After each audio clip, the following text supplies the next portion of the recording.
Okay, so Bitcoin, uh, it just went over $100,000. Wow. Crazy, right? A price that, like, a few years ago we would have thought was science fiction. It seems so far away. Yeah, totally. And it Mm. feels like more than just, a market thing going on. Right. This feels like a big cultural moment. Yeah, it really does. And we're kind of right in the middle of it. Yeah, and it's impossible to ignore the timing of it, with Right. Trump back in the White House. Trump. And Bitcoin is just like rocketing. Yeah, it's really interesting because Trump's relationship with crypto has been Colorful. colorful, yes. To say the least. To say the least, he's gone from saying Bitcoin's not real money to saying we need a national stockpile. A Bitcoin baron. Bitcoin baron. I love that. Yeah, what is behind this total 180? Well, I think it's definitely strategic. Oh, You saw his campaign rallies Yeah, with all the young guys chanting Bitcoin baron Yeah. at him, yeah. That pro-crypto stance, I think, really tapped into like a demographic. Okay, so he's playing to his base. I think so. But what are some actual concrete actions Right. that he's taken Yeah. that are affecting the crypto world? Because it can't all be just talk. Well, they say actions speak louder than words. Right. And his appointments to these key positions, are making people in the financial world pretty nervous. Yeah. His SEC chair, Paul Atkins, Yeah. he's a well-known crypto advocate. So Yeah. that's a huge change from like the previous administration. So we're potentially looking at like a much friendlier regulatory environment for crypto. Potentially. Okay, Yeah, there's a lot of buzz about it in Yeah. the crypto world. I bet. If there's less regulation, you could have a lot more investment Right. in innovation. Yeah. And plus, there's Howard Lutnick, Oh, yeah. who supports Tether. Right. He's been nominated for a key position. So Trump's inner circle's looking pretty pro-crypto. It is, yeah. Yeah, there are even rumors about a dedicated White House crypto czar. That would be interesting. Right. So he's really betting big on Bitcoin. It seems like it. But can we really say this recent surge is all because of Trump? I mean, it's a complex market. Yeah. There's a lot of factors. Right. But the timing of the Bitcoin rally is kind of crazy. Yeah. A $6,000 jump the day Trump was projected to win. Oh, wow. And it just hasn't stopped surging like over 130% this year. That's wild. Dwarfs the S&P 500 completely. Yeah. I mean, that kind of return on your investment is going to get anybody's attention. Right. But there's got to be something beyond just the numbers. There's a psychological factor, too. Yeah. Breaking that $100,000 ceiling. Right. It's not just about the number itself. It's like Right. a psychological barrier that's broken. Yeah. And Bitcoin just feels more real to people now. It's like Bitcoin just made the team and now it's playing in the big leagues. Right. Now, you mentioned something earlier I wanted to circle back to about the crypto community's role in this election. Right. What did they do? How did they factor into this? They went all in on Trump and the Republican Party. Really? Yeah. Wow. Crypto super PACs Wow. poured millions into supporting pro-crypto candidates. Right. And this is the first time ever that like a big presidential campaign, Yeah. like Trump's accepted crypto donations. So it's like the symbiotic relationship. Exactly. Trump supports crypto. Right. Crypto supports Trump. They're riding this wave together. They are. Now, with Trump back in office, is the crypto community like expecting a lot of new policies and regulations? Well, yeah, they're eagerly waiting a wave of new laws. So it sounds like everyone in the crypto community is like celebrating. They're pretty excited. But I imagine not everybody is as excited about this. Right. Not everybody. Yeah. Not everyone's convinced. Who are some of the people who are not popping champagne? Well, there are people like Jerome Powell, Okay. the Federal Reserve Chair. Okay. Yeah. What's his take on all this? Well, he's not really known for holding back. Yeah. He sees Bitcoin as like a speculative asset, Uh-huh. more like gold, not an actual currency that would replace the dollar. Right. He's even said that he's not allowed to own any cryptocurrency. Wow. That is a very different point of view. It is. Okay. So you've got Trump with all these Bitcoin people around him pushing for less regulation. Right. And then you have Powell, kind of like the head of the Fed, watching everything very carefully. Yeah. I think this could lead to like a big clash. It's like a powder keg. It is. So will these different views like lead to a showdown over, regulations and all of that? And how is the crypto industry going to handle all of this? Because it just seems like it's getting more and more complicated, more political. It's a lot to navigate. It is a lot to navigate. Yeah. So let's give our listeners a minute to think about all this because it is a lot to take in. Yeah. And we're just getting started. You know, it's pretty amazing to see how Bitcoin has gone from this like fringe idea that people were talking about online to like this global thing that's Yep. got the attention of like world leaders Yeah. and is like shaking up finance. It's like Bitcoin's had its own presidential campaign. It kind of has, yeah. It's got the rallies, it's got the supporters, Right. and then like the surprise win. Yeah, But just like in any election, there's always going to be people who voted no. of course. What are some of the things that these people are concerned about, like Jerome Powell? Well, one of the biggest things is how much Bitcoin's value goes up and down. Right. Remember those crazy price swings a few months ago? Yeah. It was like soaring one day and then plummeting the next. Yeah. That makes it really hard to use as like a normal currency. Right. You can't buy groceries with it if the price is going to tank overnight. Exactly. Yeah. And I imagine businesses would be hesitant to use it too. Oh, definitely. They need like stability Right. and they need to be able to predict things. Yeah. Those swings make it really hard for them. So volatility is like a big roadblock.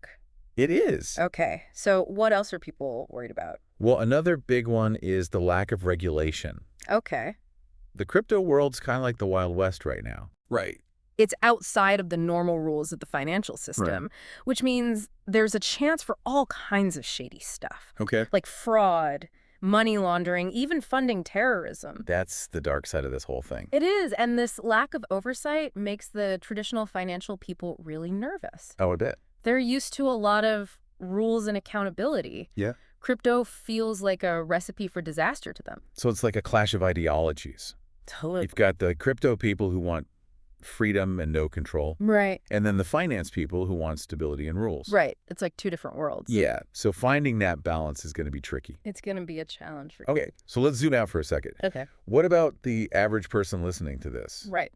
Why should they care about Bitcoin if they're not, a tech expert or like a Wall Street person? That's a good question. And here's the thing. Yeah. Even if you never buy Bitcoin, its rise is a big deal. It affects the global economy, it affects technology, and even how we think about money. Break it down for us. Okay. So first of all, Bitcoin is pushing the boundaries of how we think about money. Okay. It's like creating new ways to do transactions, to transfer value. It's forcing the old financial institutions to change. So Bitcoin's like shaking things up. It is. It's making them adapt and come up with new things. A little healthy competition. Exactly. And this could lead to a better financial system, Okay. one that's more fair and that more people can use. I like the sound of that. What else should we be paying attention to? The technology is a big deal, too. Okay. Bitcoin uses blockchain technology, Right. and blockchain can be used for way more than just crypto. Like what? We're talking about like secure systems for supply chains, voting, healthcare records, even digital ID, So even if Bitcoin doesn't become the main currency, right? the technology behind it could still change things. Absolutely. And this is where it gets really exciting. We're only just starting to see what blockchain can do. It could change entire industries, streamline things, empower people. It feels like we're on the edge of like a huge technological shift, Yeah. and Bitcoin's leading the way. But what about the political stuff? Right. Bitcoin is tied up in politics now. Yeah. You see how some politicians like Trump have embraced it, and others are really skeptical. It's like it's dividing people along political lines, It kind of is, yeah. like healthcare or climate change. Exactly. And it shows how technology is shaping politics. Yeah. The debate about regulating crypto is going to be a big one. Okay, so this is about way more than just the price of Bitcoin. It is. It's about these big changes happening in our world. Yeah, it feels like I'm understanding it on a deeper level now. That's what we're going for. And we've covered a lot today. We have. Oh, wait, there's one more thing I want to talk about before we wrap up. Okay. We've talked a lot about Bitcoin, Mhm. but it's just one part of the crypto world. Right. What about all the other cryptocurrencies out there? Right. Are they just following Bitcoin's lead, or are they doing their own thing?